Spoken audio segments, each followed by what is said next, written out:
In this video, I want to share with you the 10 lessons that I learned while climbing Mount Kenya that helped me to climb Mount Kilimanjaro. This is a quick dry hoodie jacket. I found this very useful as it kept my water hot. Take you a little back. I climbed Mount Kenya in August and I climbed Mount Kilimanjaro the next year in July. So that was a difference of 11 months. The important lessons that I learned that I want to share with you. So I will be bringing you 10 lessons from Mount Kenya that helped me climb Mount Kilimanjaro. The first lesson is drink your water. How much water should somebody drink? I will say it depends on you. For a person like me who drinks a lot of water, so from my experience, you need to drink 3 liters or more of water per day. So my strategy was I would wake up at around 5, drink half a liter of water before we left camp. And then on the trail, I would only carry about 2 liters.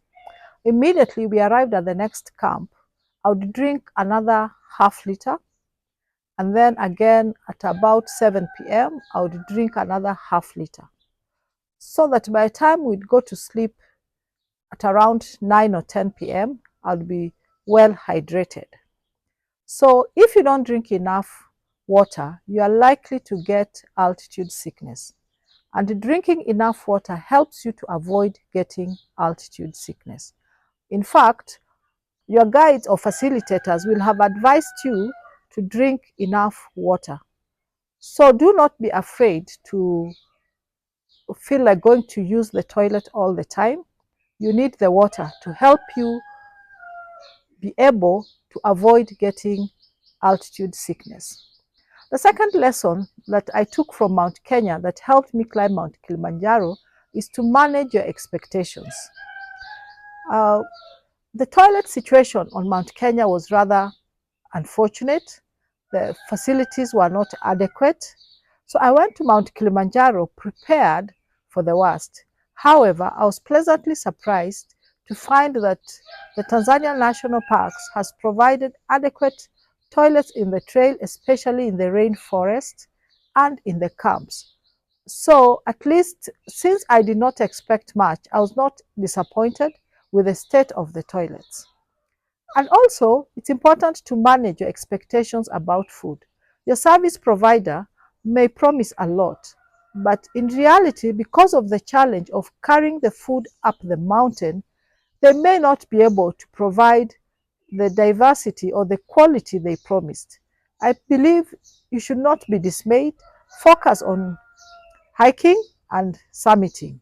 And if possible, you can bring enough of your own snacks should you find that you have a challenge of getting the correct amount or type of food from your service provider. The third expectation you should manage is that there are other hikers, porters, guides, and other persons on the trail with you. You don't know them, where they've come from. So it is important you don't expect too much of them. I remember in Mount Kenya at base camp, our food was stolen, and it must have been either the porters, the guides, or the chefs. And even in the dining room, our serviettes were stolen by one of the other hikers from another group. So from this I learned I should not expect too much regarding the etiquette of other hikers, porters, or guides. The lesson number 3 that helped me from Mount Kenya to Kilimanjaro was that guides are not your friends. Guides, however friendly they are there to do a job. The guides are there to make you summit. Therefore, they will not babysit you. I remember I was first surprised on Mount Kenya when I saw the friendly guides become very tough on the summit night. So when we got to Kilimanjaro, I was not surprised. And I remember our lead guide kept telling us, "Good morning and I love you all. Good evening and I love you all." So on the day of the summit, he said, "I know you will not like me for this, but remember I love you all." Then I understood he's here to do a job. If he's too hard on one person or another, it is because he wants us to summit.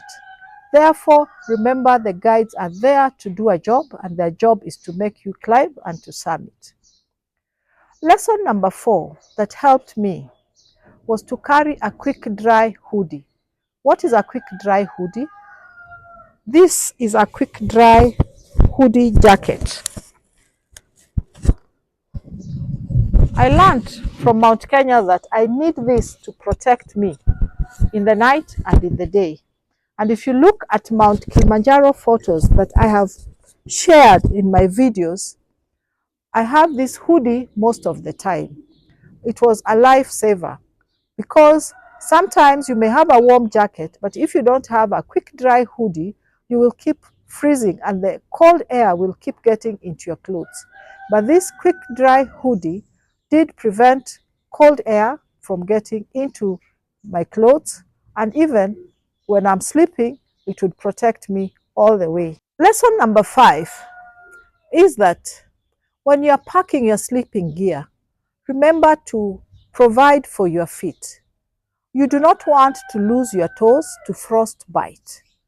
Therefore, please remember you need to carry warm socks, and if you don't have warm socks, carry an extra pair of soft sports shoes that you can sleep in. Because if your feet are not warm enough, you can get frostbite and you can actually lose your toes to the cold. If you're liking this video, please like it, give it a thumbs up, share, leave a comment down below, and subscribe to my channel to help me continue bringing you more content from Mount Kilimanjaro. So lesson number 6 is that there is no hurry. If you're steady, however slow you are, you will summit. I remember on Mount Kenya, I summited at 9:30 a.m. while people summited at 6 to 7 a.m. By the time I went to Mount Kilimanjaro, I was aware that there'll be those who will be quick, there'll be those who will be slow. But if you are steady, however slow you are, you will summit. Therefore, whereas you see most people summiting at around 6, 8 a.m., I think the first people in our group summited at 9:15 a.m. I personally summited at 11 a.m., but I summited. There is no hurry, take your time. And believe it when they tell you pole pole, slowly, slowly on Mount Kilimanjaro, because slow and steady wins the race. Lesson number 7. You will need a hot water flask for the summit night. I remember on Mount Kenya, the water in my day pack froze just about an hour or 2 after leaving base camp. Therefore, I had to rely on the goodwill of my guide to get some water. When I went to Mount Kilimanjaro, I made sure I was equipped with a hot water flask. So I found this very useful as it kept my water hot, or at least warm, until I returned to base camp. And just as an extra precaution, carry your flask upside down, so that in case it freezes, it will start freezing at the top, then you'll have some water to drink from the bottom. Lesson number 8, carry a dry cell-powered headlamp. On Mount Kenya, my headlamp went off barely 15 minutes after leaving base camp. Although I had charged my headlamp to full capacity the previous night, it somehow did not charge, or it could not take the temperature in that night. Therefore, when I went to Mount Kilimanjaro, I made sure I went with a headlamp that uses dry cells, and I also carried an extra pair of dry cells. And what I actually did on the summit night, I changed and ensured that I started the march to summit with new dry cells and kept the others as the spare to use for the remaining part of the hike. Lesson number 9.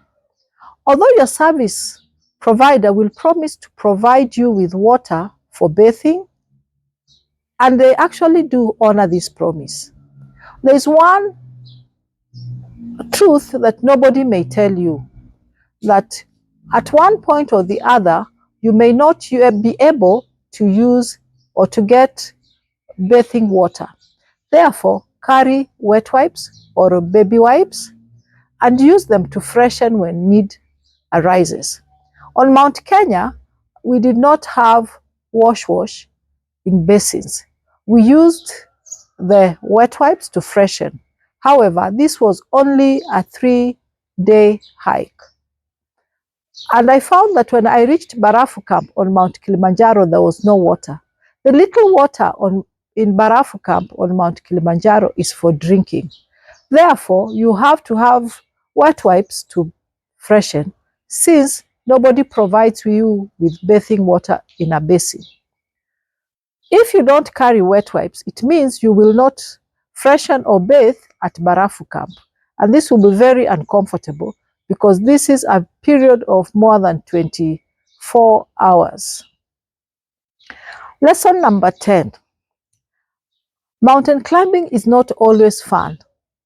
This I learned from Mount Kenya, when I could see my colleagues sad, some were in pain, some whose feet were swollen before we could even descend, and there are those who even got sick and could not continue with the climb.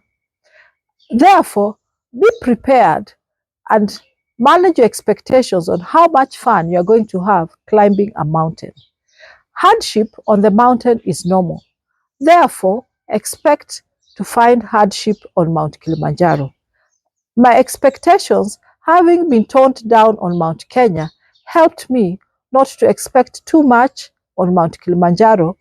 And even when I realized there was no water in base camp and other hardships associated with base camp, I was at home and at ease because I had expected that all would not be smooth. At base camp, it is a time of uncertainty because this is the time people either summit or fail to summit.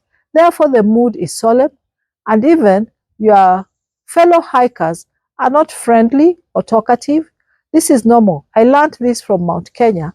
So when I went to Mount Kilimanjaro, I kept to myself, knowing that the unknown lies ahead. The summit night, nobody can predict how it will go. And also, having seen some of my colleagues and hikers from the neighboring groups fall sick, including strong men and strong women, I expected that I could encounter mountain sickness on Mount Kilimanjaro. When it happened, I was not taken by surprise, but I was ready. And I did all I could to prevent it by training, drinking my water, and keeping a positive attitude, and even keeping a mental attitude that I will summit. Thank you for listening to me. Please share this video, subscribe, and leave a comment down below.